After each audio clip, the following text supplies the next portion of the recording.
మనల్ని పొసెస్ చేస్తాడు. పొసెస్ చేయడం అంటే ఆక్యుపై చేసుకుంటాడు. వాడికి ఒక శరీరం కావాలి వాడి కార్యాలు చేయడానికి. He needs a body to do wicket things. ఆ వికెట్ థింగ్స్ అంటే దురాత్మలు అంటే నీ మైండ్లోకి ఆ గాలి వచ్చి లేదా వాటిలో ఎంటర్ అయిపోయి నీ మైండ్ని తినేస్తాడు. చెప్తాడు ప్రైజ్ గాడ్ మినిస్ట్రీకి అలవాటు, అమ్మగారు మంచిది కాదు, అమ్మగారు చేతుడు అలా ఒట్టెవరి లేదా నీ పక్కనోడు ఆ మంచిది కాదు, నువ్వే మంచిదానివి, వాళ్ళతో గొడవ పెట్టుకో, వీళ్ళతో కొట్లాట పెట్టుకో. సాతాను ఎందుకు వస్తాడు? సాతాను మనల్ని నాశనం చేయడానికి వస్తాడు. సాతాను మనల్ని దేవుని దగ్గర నుంచి దూరం చేయడానికి వస్తాడు. సాతాను మన దేవునితో కలపడానికి రాడు. హల్లెలూయా. కాబట్టి మనము దేవుని ఆశీర్వాదాలు పొందాలంటే మన ప్రవర్తన ముందు దేవునికి సమర్పించుకోవాలి. దేవుడు ఊరికే మన అయ్యా మీరే చేసి ప్రార్థన చేయండి నాకు ఆశీర్వాదాలు వస్తాయి. No no no no no no no. అదంతా కూడా ఏమంటారు దాన్ని blessing gospel. I don't say those things. అలాంటి మాటలు మనం చెప్పకూడదు. దేవుడిని కలిగి ఉన్నవాళ్ళు, దేవుని వాక్యం కలిగి ఉన్నవాళ్ళు, దేవుని అలా భయభక్తులు కలిగిన వాళ్ళు, ప్రార్థన చేసుకునే వాళ్ళు, బైబిల్ చదువుకునే వాళ్ళు, ఏదైనా తప్పు చేయడానికి భయపడేవాళ్ళు, anything any mistake without fear if you do you are opening doors for the enemy. ఎలాంటి భయం లేకుండా నువ్వు సపోజ్ అనుకుందామండి ఎగ్జాంపుల్, మీ రూమ్లో ఎవరైనా ఒక మంచి గొలుసు పెట్టుకుంది ఎవరో ఆమె పాపం, ఆమె మిమ్మల్ని నమ్మింది అనుకున్నాం. ఎగ్జాంపుల్ అన్నారు, ఉదాహరణ మీరు తీసుకుంటారని కాదు, మిస్అండర్స్టాండ్ చేసుకోబాకండి. ఎవరో నాకు తెలిసినట్టు నీ కేసు నా దగ్గరికి వచ్చింది. హవలీలో గొలుసు పెట్టుకుంటుంది. ఆమె డ్యూటీకి వెళ్ళగానే చక్కగా అంతలో తాళం తీసేసి గొలుసు తీసేసుకొని ఆమె వచ్చేసరికి పాప మా వచ్చి చూసుకొని ఏడుస్తుంది, నా గొలుసేది నా గొలుసేది నా గొలుసేది నా గొలుసేది అని.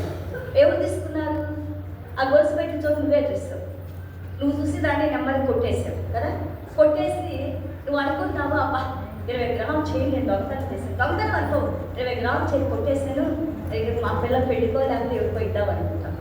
అది నీకు ఎప్పుడు కూడా ఆశీర్వాదం. అది శాపాన్ని ఆకాని అంటాడు ఆయన మనకి యెహోషువలో. శాపాన్ని కొని తెచ్చుకుంటున్నావు. నీ పిల్ల బాగుపడి ఆ పిల్ల జీవితాన్ని కూడా నువ్వే పాడు చేస్తున్నావు. ఆ పిల్ల జీవితంలో నువ్వు పాడు చేస్తున్నావు, శాపాన్ని కొని తెచ్చుకున్నావు. దేవుడు నీకోసం ఏది ఇచ్చాడో దాన్ని నువ్వు కోల్పోతున్నావు. దీనివల్ల దొంగతనము చేయరాదు, ఇతరుల సొమ్ముని ఆశించరాదు, వ్యభిచారము చేయరాదు. నీ శరీరము దేవుని ఆలయము. సో దేవుని ఆలయాన్ని నువ్వు అపవిత్రపరిస్తే దేవుడి యొక్క శిక్ష నీ మీదకి వస్తుంది. నీలో పరిశుద్ధాత్మ దేవుడు జీవించి ఉన్నారు. మన దేవుని వాక్యం చదువుకునేటప్పుడు, వినేటప్పుడు ఎప్పుడైతే మనం భయభక్తితో ప్రభువా నన్ను 24 గంటలు నువ్వు చూస్తున్నావు కదా, నేను చేసే ప్రతి పని మీకు తెలుసు కదా అన్నప్పుడు దేవుడు మనలో ఉన్న బలహీనతలు ఆయన ఆత్మ ద్వారా కడిగి వేస్తూ తీసివేస్తూ నిన్ను మంచి పరిశుద్ధురాలుగా, నీతిమంతులుగా, ప్రార్థనా పరురాలుగా, ప్రార్థన శక్తి కలిగి ఇంకా ఎంతో మందికి ప్రార్థన చేసి దేవుని దీవెన నీ ద్వారా డిస్ట్రిబ్యూట్, నీ ద్వారా ఇతరులకు దేవుడు అందిస్తాడు. హల్లెలూయా. అది మనకి చదువు అక్కర్లేదు, పరలోక రాజ్య జ్ఞానాన్ని దేవుడు మనకిస్తాడు. ఎప్పుడైతే మన మైండ్లో దేవుని మీద భయం వస్తుందో, ఆ భయభక్తులు ఉన్న వాళ్ళని దేవుడు వాళ్ళ కుటుంబాన్ని 1000 తరాలు దేవుడు ఆశీర్వదిస్తాడు. హల్లెలూయా. కానీ మనం ఏం చేయాలి? మనలో ఉన్న ఈ యొక్క మైండ్ ఏదైతే ఈ చెయ్యి తప్పు చేయి తప్పు చేయి తప్పు చేయి అంటుందో ఆ తప్పు చేయని మనం ఆపేసేయాలి. మనం దాన్ని జయించాలి. దాన్ని జయించాలంటే అది నీ మైండే నీలో పనిచేయాలి, నువ్వే దాన్ని జయించాలి. హల్లెలూయా. దేవుడు నీకు సహాయం చేస్తాడు. ఎక్కడ కూడా ఫ్రీగా వచ్చే తేరగా వచ్చే కొట్టుకుపోదామని ఆశించలేదు. హల్లెలూయా. ఎందుకంటే అంతకంటే పరలోక రాజ్యము భూమి కింద సమస్తం కూడా దేవుడికే. నీకు ఏది కావాలో దేవుడు అంటారు మత్తయి సువార్త 6:33లో, ముందుగా నా రాజ్యాన్ని నా నీతిని వెతకండి, నీకు కావాల్సిన సమస్తాన్ని నేను ఇస్తాను. మనల్ని రక్షణలోకి తీసుకొచ్చిన దేవుడు, పోషించగలిగిన శక్తి కలిగిన దేవుడు మనం కలిగి ఉన్నాము. మామూలుగా పోషించడం కాదు, రాజుల ముందు మనల్ని నిలబెడతారు, అధికారుల ముందు మనల్ని నిలబెడతారు, అధికారులకు వాక్యం చెప్పడానికి మనల్ని నిలబెడతారు. మన ప్రవర్తన దేవుల్లో మార్పులో వచ్చినప్పుడు హల్లెలూయా, we need to transform. We need to come into the presence of the Lord. We need to have the fear of the Lord. దేవుడు అంటారు ఆల్ మై బ్లెస్సింగ్స్, నిబంధన ఆశీర్వాదాలు, క్రీస్తులో ఉన్న సమస్తాన్ని అబ్రహాం గారికి ఏదైతే వాగ్దానం చేశారో ఆ వాగ్దానాలన్నీ కూడా క్రీస్తు యొక్క విశ్వాసం ద్వారా నీకు నాకు మన కుటుంబానికి దేవుడు ఇస్తారని వాగ్దానం చేస్తున్నారు. హల్లెలూయా. టైం అయిపోయింది. ఇంకొక మాట చెప్తాను. మనం అనుకోవచ్చు, ఓకే నాకు తెలిసి తెలియకుండా ఈ రోజు వరకు ఎన్నో తప్పులు చేస్తాను, నేను ఎలాగ సరిదిద్దుకోవాలి, ఎలాగ నేను వాటిని బయటకు రావాలి.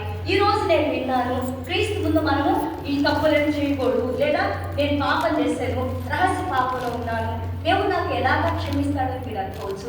మనం ఒకసారి గలతీయుల పత్రిక 3:11 చేస్తే అపోస్తలుడైన పౌలు గారు రాస్తారు, మనం చేసిన ప్రతి శాపాన్ని యేసయ్య సిలువలో వాళ్ళని కొట్టివేసి, యేసయ్య ఆయన మోసి, ఆ యొక్క నువ్వు నేను ఈరోజు భూమి మీద చేసిన, ఈ రోజు వరకు చేసిన ప్రతి శాపాన్ని యేసయ్యలో తీసుకొని, ఏ పాపం లేని యేసయ్య మన పాప క్షమాపణ కోసం ప్రార్థన చేసినప్పుడు మన పాపాలని ఆయన మోసి తిరిగి ఆయన యొక్క పరిశుద్ధతను, ఆయన ఆశీర్వాదాన్ని మనకి ఇస్తారు అని అన్నారు.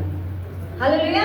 All that we need to do is, ఒక్కటే మనం చేయాల్సింది, ప్రభువా నేను చేసిన నా పాపాలు మీరు క్షమించి, నా కుటుంబాన్ని, నా బిడ్డల్ని, నా భర్తని, నా కుటుంబాన్ని, నా అత్తమామల్ని, నా ఆడపడుచుల్ని, ఎవరైతే మీకు చుట్టాలు ఉన్నారు, బాబాయ్ పెన్నాను ఎవరైతే, ప్రభా మా కుటుంబాన్ని దీవించండి నాయన. ప్రభా నేను ఎన్నో కష్టాల్లో ఉన్నానయ్యా, ఈ కష్టాలు నాకు నేనుగా నేను బయటకు రాలేకపోతున్నాను ప్రభా, దిక్కులేని వారికి మీరే కదయ్యా ప్రభా, మా కోసమే కదా మీరు ఈ భూమి మీదకి వచ్చింది ప్రభా, నన్ను క్షమించండి నాయన. నా యొక్క మీ యొక్క రక్తాన్ని మా కుటుంబం మీద ప్రోక్షించండి ఆయన. ఈ రోజు వరకు నేను తెలిసి తెలియక చేసిన ప్రతి తప్పుని మీరు సిలువలో కొట్టివేయండి నాయన. మీ యొక్క నిబంధన ఆశీర్వాదాన్ని మా కుటుంబం మీద కుమ్మరించండి. ఎందుకంటే శాపాలన్నింటినీ మీరు మోసారు, మీ యొక్క ఆశీర్వాదాన్ని మీరు మాకు ఇచ్చారు. ఎక్స్చేంజ్ అంటే దేవుడికి స్తోత్రాలు. సో యేసయ్య రెడీగా ఉన్నారు మనల్ని క్షమించి, మనలో ఉన్న ప్రతి పాపాన్ని కడిపేసి ఈరోజు ఆయన శరీరానికి పరిశుద్ధ బల దగ్గరికి మనం రావడానికి యేసయ్య అంటున్నారు, మీరు జ్ఞాపకం చేసుకోండి, సిలువలో మీకోసం నేను చచ్చిపోయాను, మీ శాపాన్ని పాపాన్ని భారాన్ని నేను మోసాను, మీకున్న ప్రతి ప్రయాసపడి భారాన్ని మోస్తున్న సమస్త ప్రజలారా నా యొద్దకు రండి, నేను మీకు విశ్రాంతిని ఇస్తాను. హల్లెలూయా. నేను మీకు విశ్రాంతిని ఇస్తాను, మీ నా యందు నమ్మకం ఉంచండి, నా మాటకు విధేయత చూపించండి, నేను చెప్పే మాట ప్రకారం నన్ను ప్రేమించండి, నీ పొరుగు వారిని ప్రేమించు. అదే మనం చేయాల్సింది, అదే యేసయ్య చెప్తున్నాడు. హల్లెలూయా. దేవునికి స్తోత్రాలు. యేసయ్య నిబంధన ఆశీర్వాదాలన్నింటినీ మన మీద, మన కుటుంబాల మీద కృపనిచ్చి, మనకున్న ప్రతి సమస్యకి విడుదల కలిగేసి యేసయ్య నడిపించాలని మనం ప్రార్థన చేస్తున్నాం. ఎవరైతే విద్యార్థి ప్రిపేర్ చేసుకొని ప్రభురాత్రి భోజన సంస్కారానికి రక్షణగా ఉండి యేసయ్యని రక్షకుడిగా స్వీకరించి, అలాగే మనం చేసిన తప్పులు ఒప్పుకొని ఆ పాపాలు విడిచిపెట్టి మళ్ళా చేయమని ప్రభురాత్రి భోజన సంస్కారంలో వారి భాగస్తులు అవ్వాలని కోరుకుంటున్నాము.